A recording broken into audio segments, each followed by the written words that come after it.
안녕하세요. 저는 장익순 목사입니다. 오늘은 여러분들과 함께 보이지 않는 공기에 대해서 한번 생각해 보도록 하겠습니다. 사람은 눈에 보이는 대로 살아가기 때문에 눈에 보이지 않는 것들에 대해서 소홀하기가 쉽습니다. 그런데 알고 보면 눈에 보이는 것보다 눈에 보이지 않는 것들이 사람들에게 더 큰 영향력을 준다는 것입니다. 그 중에 하나가 바로 눈에 보이지 않는 공기인 것입니다. 공기는 눈에 보이지 않습니다. 그러나 공기는 호흡하는 모든 생명체들에게 없어서는 안 될 절대적인 존재입니다. 사람에게도 마찬가지입니다. 사람에게 물이 너무나 중요하지만 사람은 물 없이도 6일 정도는 버틸 수 있지만 공기가 없으면 5분도 버티지 못하는 것입니다. 그러므로 사람이 살아가는 데 있어서 이 공기의 중요성은 말로 표현할 수 없는 것입니다. 그런데 안타깝게도 급격한 산업화로 말미암아 공기가 오염되어서 그 공기로 말미암아 우리들의 건강이 심각하게 위험받고 있는 것이 또한 사실입니다. 그러므로 가끔씩은 공기가 맑은 산속이라든가 교회 지역으로 나가는 것이 우리의 건강을 유지하는 참 지혜로운 방법의 하나라고 생각합니다. 그 맑고 깨끗한 공기를 마실 때 우리들의 마음과 우리의 몸도 신선해지고 뭔가 상쾌해짐을 느끼게 되는 것입니다.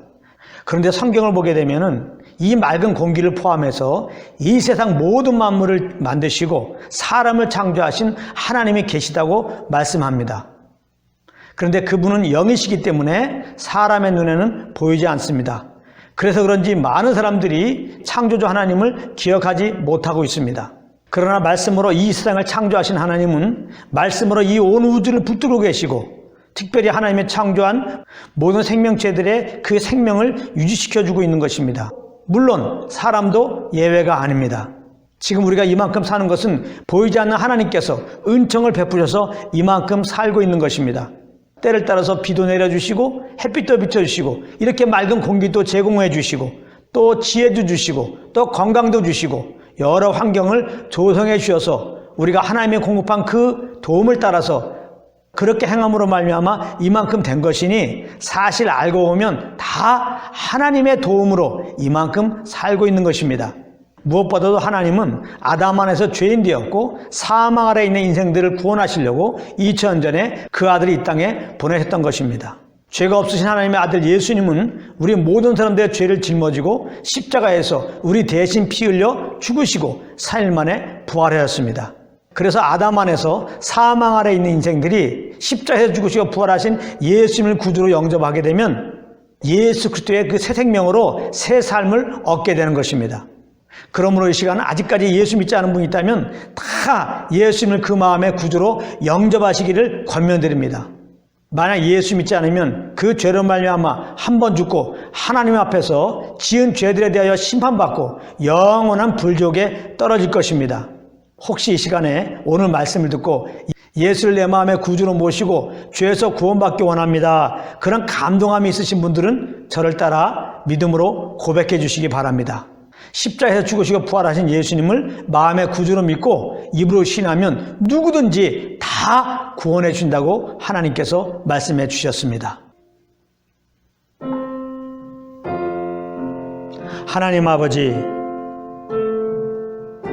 지금까지 내가 내 삶의 주인이 되어서 내 마음대로 살았던 것을 이 시간에 회개합니다.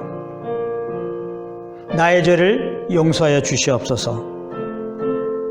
이 시간 나의 죄를 위하여 십자가에서 피 흘려 죽으시고 3일 만에 부활하신 그 하나님의 아들 예수님을 내 마음의 구주로 모십니다.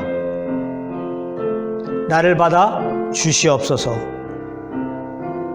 예수님은 나의 구원자이십니다.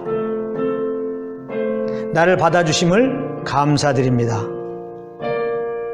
예수님의 이름으로 기도하옵나이다. 아멘. 할렐루야. 이 시간 저를 따라 믿음으로 고백하신 분들은 다 구원을 받으셨습니다. 예수님으로 축복합니다. 할렐루야. 자, 그렇다면 이제부터는 어떻게 살아가야 되겠습니까? 그것은 다른 것이 아닙니다. 우리의 믿음의 고백 따라 우리 마음에 오신 그 하나님의 인도함을 따라 살아야 되는 것입니다. 눈에 보이지 않지만 공기가 있듯이 눈에 보이지 않지만 하나님은 지금 우리 마음속에 와 계십니다. 그러므로 우리 마음대로 움직이지 마시고 항상 내 속에서 말씀하시고 인도하시는 그 주님을 인정하고 의식하고 그 주님께 주시는 감동과 소원함을 따라서 그렇게 사시기를 바랍니다. 그렇다면 여러분들은 장차갈 하나님 나라를 맛보게 됨으로 말미암아 하나님 나라의 기쁨과 평안과 안식 가운데 그렇게 거하며 살게 될 것입니다. 그런 은혜가 여러분들 삶 가운데 충만하게 임하기를 예수 이름으로 축복합니다. 할렐루야.